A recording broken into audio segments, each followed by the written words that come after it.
Busan FM's Prime News at 6. Wall Street shares eased back from earlier losses on a day of turmoil on global markets as a plunging oil price caused investors to panic once again.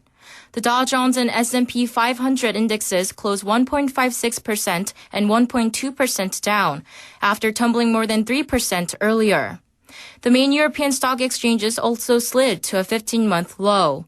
Analysts say investors fear low oil prices reflect a fall in demand for fuel, which could be a sign that growth in the global economy is slowing down. The falls in Europe and the U.S. came after Asian stocks closed sharply lower.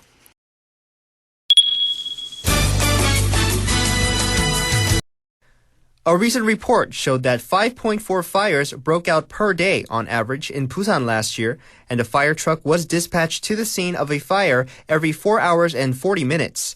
An official from the Busan Fire Department said a total of 1,973 fires broke out last year, causing 101 casualties and property damage worth 17.7 billion won. On average per month, 164 fires broke out, causing 8 casualties and property damage worth 1.5 billion won. 791 fires broke out in non-residential areas, including leisure, sales, and industrial facilities, and 644 fires broke out in residential areas, including a detached house and an apartment. Both combined took 72% of total fires.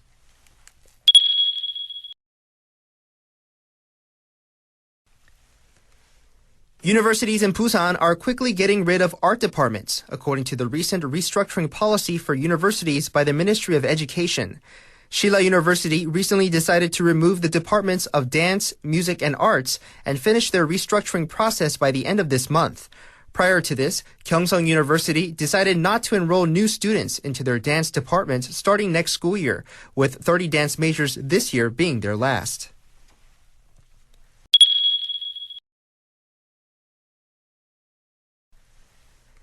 The city of Busan will push forward an urban private lodging project for domestic tourists this year. For this project, the city has decided to file a petition to the government to include domestic tourists in the special law for solving regulations in the lodging project. In the current tourism promotion law, the urban private lodges are only allowed for foreign tourists, and the private lodges for domestic tourists are only allowed in farming and fishing villages.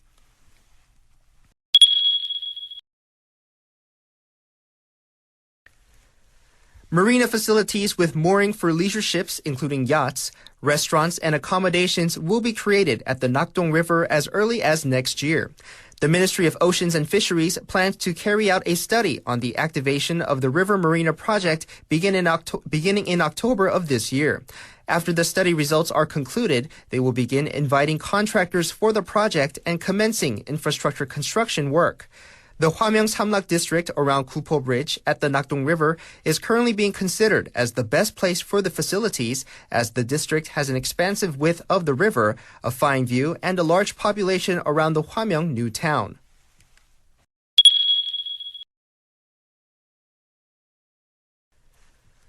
According to a Gyeongnam official, there are still 5 students whose whereabouts remain unknown.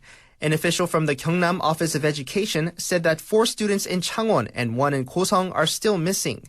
The Education Office is currently working with the police to locate the whereabouts of these students.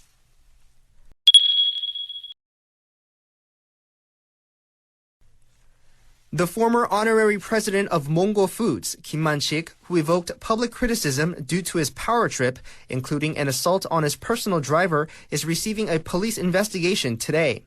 An officer from the Masan Jungbu police station confirmed some of Mr. Kim's charges of assault in an investigation on the driver and would check the facts after summoning Mr. Kim today.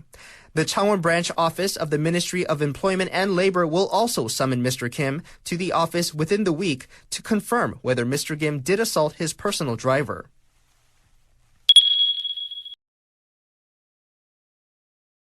An official from the city of Busan said it would renovate 36 public restrooms managed by local district offices by investing 1.7 billion won this year. They will build 8 new public restrooms near tourist attractions, including a multi-purpose square where many people gather. The city also plans to expand toilet facilities, encouraging urban private facilities to open their restrooms by supporting operational expenses. In addition, the city will conduct a project to renovate squat toilets in 125 vulnerable social group households or recipients of the basic livelihood guarantee into flush toilets.